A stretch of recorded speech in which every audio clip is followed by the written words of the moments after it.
1930, the Republican-controlled House of Representatives, in an effort to alleviate the effects of the, anyone? The Great Depression, passed the, anyone? The tariff bill, the Hawley-Smoot Tariff Act, which anyone raised tariffs in an effort to collect more revenue for the federal government.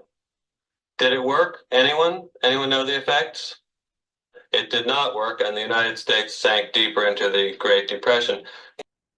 Hello and welcome, everybody. I'm Vernon Cushenberry, your Chief Investment Officer, and I'm back with another quarterly market update, and I just couldn't resist it. That little clip is the totality of the knowledge base that many in my generation have about tariffs up to this point, so I thought it was worth a cold open.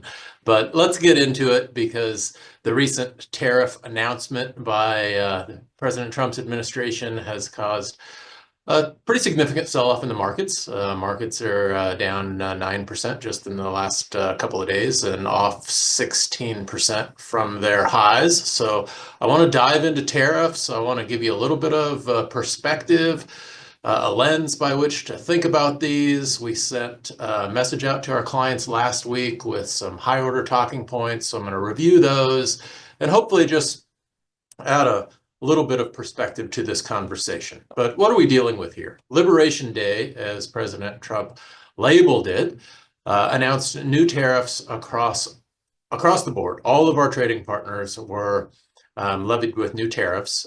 Tariffs are effectively a tax on imports. They raise prices for consumers and shift production domestically, or at least that's the goal. Now, President Trump argues that these are reciprocal and strategic, meant to level the playing field, bring jobs home, strengthen the dollar, reduce trade. The idea is that it will cause some short-term pain, that's acknowledged, but that will be in exchange for long-term gain, and they're easily reversible if deals are struck. Now, critics say these broad tariffs reduce growth, raise costs, invite retaliation, and disrupt global supply chains. And I think we're probably in a little bit of a short-term, long-term dichotomy here. In the short term, last week's reaction, the markets were very volatile. The dollar weakened. There was a rotation into gold and a rotation into treasury, which led to a decline in interest rates. And the longer term outlook depends more on policy outcomes. So if this is successful, it will lead to more domestic production, a stronger US dollar, and a manufacturing revival. If it fails, it'll lead to a prolonged trade war, inflation, and economic drag. The longer it lasts, the higher the likelihood of failure. If President Trump, who wrote The Art of the Deal, is using this announcement as a negotiation strategy to bring some of that international production home, then the likelihood that these are successful is higher.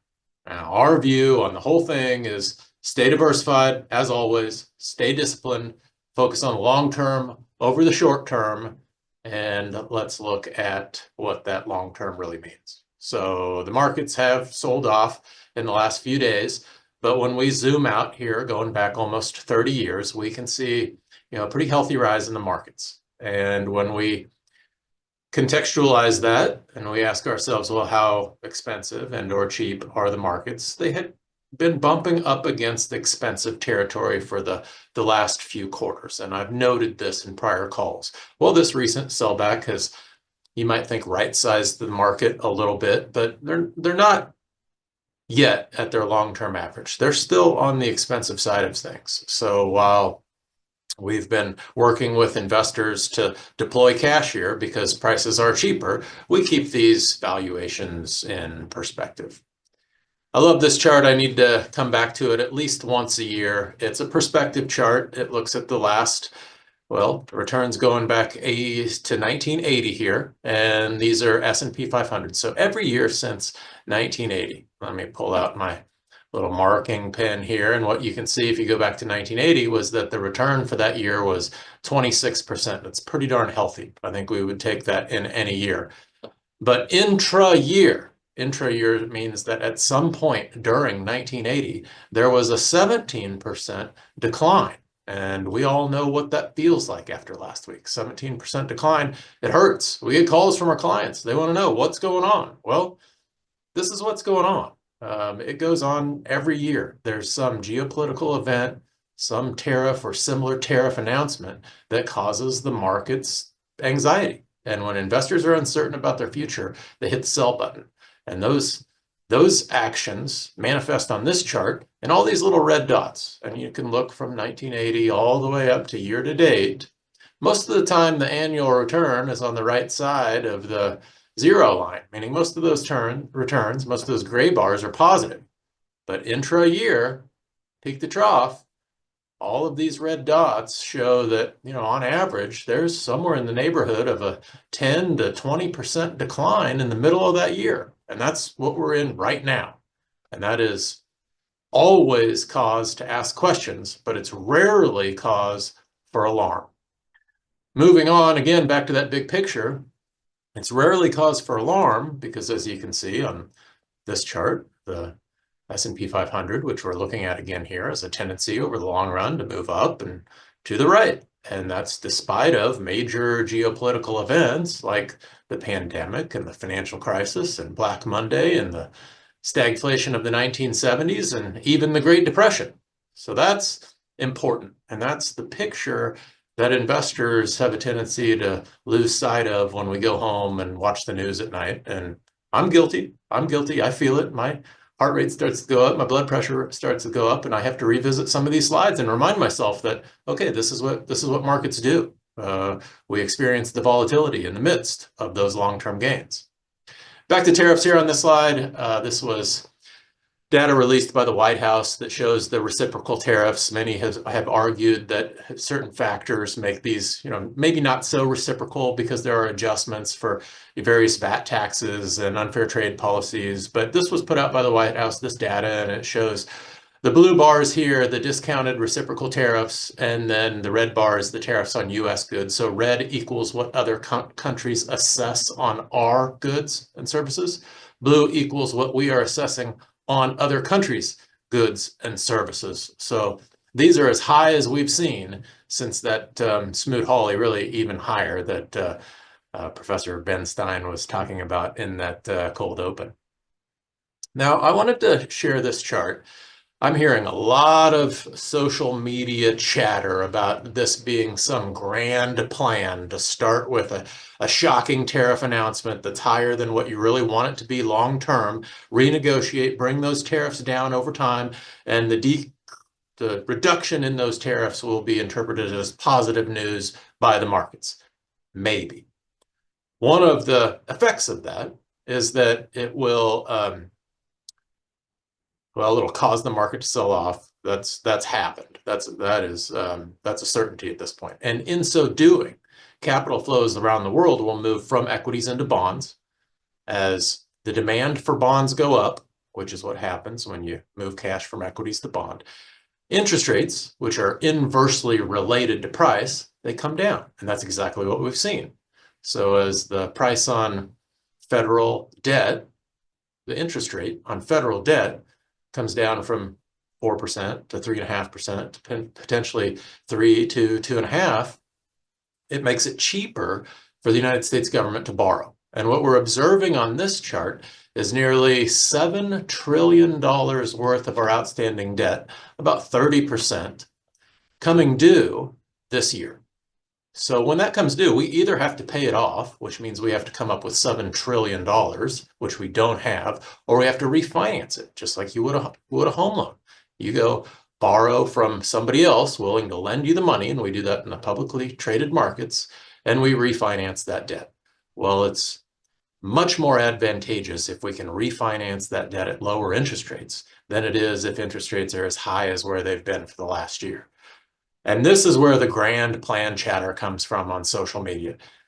I can't speak to its accuracy, but if there were a grand plan, this might be how you would go about executing it. I know for certain you couldn't announce to the world that's what you were doing in advance, or it would lose its effect. So I wanted to share some of that rollover. This is a big deal. We do have a lot of debt to contend with in the United States, and it's all wrapped up in a trade deficit that's extended back nearly 30 years now.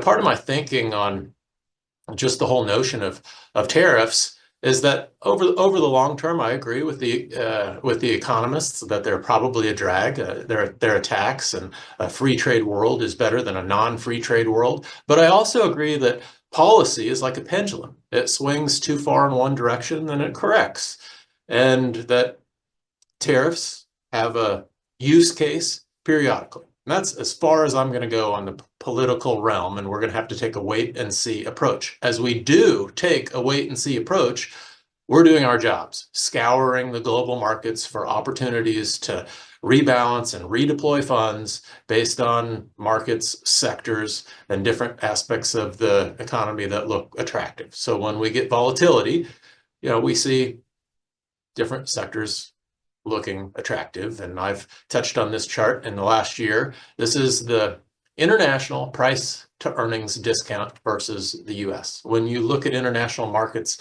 they've appeared cheap relative to the United States for a long time. Here's their average.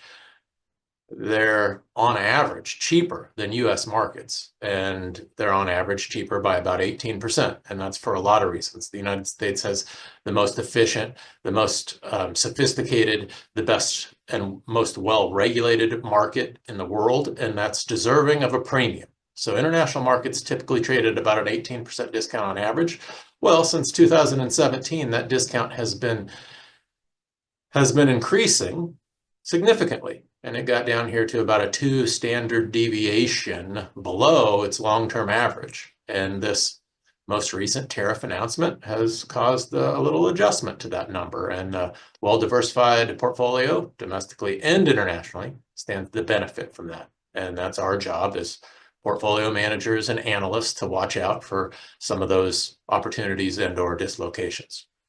Shifting gears on you again, I want to give most of its due time to perspective, because these events are typically all about perspective. And I like this chart here because it looks at geopolitical sell-offs of the past.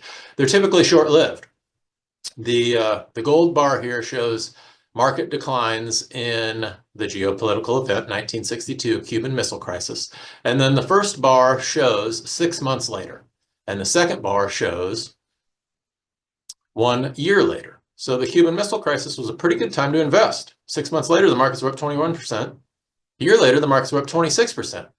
And with a few lone exceptions, most of these crises have also presented good times to invest. You see the market generally bounces back. Okay, here's a look at bear markets going back to 1980. The bear market here is represented in gold. They're short and brief. They can be pronounced, meaning they can be down 10, 20, 30%, but they're short. There's not much gold on this chart. The market has a tendency to bounce back pretty quick.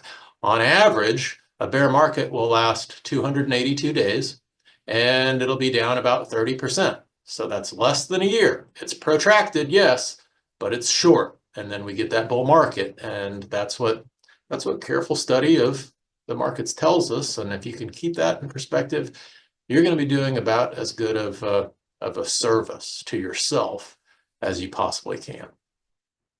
And then lastly, the temptation, which I want to combat a little bit. I want to push back on this temptation a little bit because it can be costly. This is one of the most common investing mistakes, is to move to cash. The market's already sold off. If you move to cash after a sell-off, you're risking that reflexive response that can come with just a little bit of good news. And that's usually on account of investors getting too pessimistic. So this chart shows investors what happens if you move to cash. So moving to cash really pays off. If you spend 3 months in cash, there's a 74% probability of underperforming a 60-40 portfolio. If you spend 6 months in cash, there's a 71% probability of underperformance. And if you spend 12 months in cash, that probability goes up to 87%. So it feels like the right thing to do. It feels like the healthy thing to do. It feels like the safe thing to do. but the data do not support the decision. So I'm very, very hopeful that all of that gives you some perspective this quarter. I am here to answer your questions. I am here to field topics that you would like me to cover in the future. Reach out to me directly. I look forward to hearing from you. And until then, I will be back next quarter with another update. Thanks again.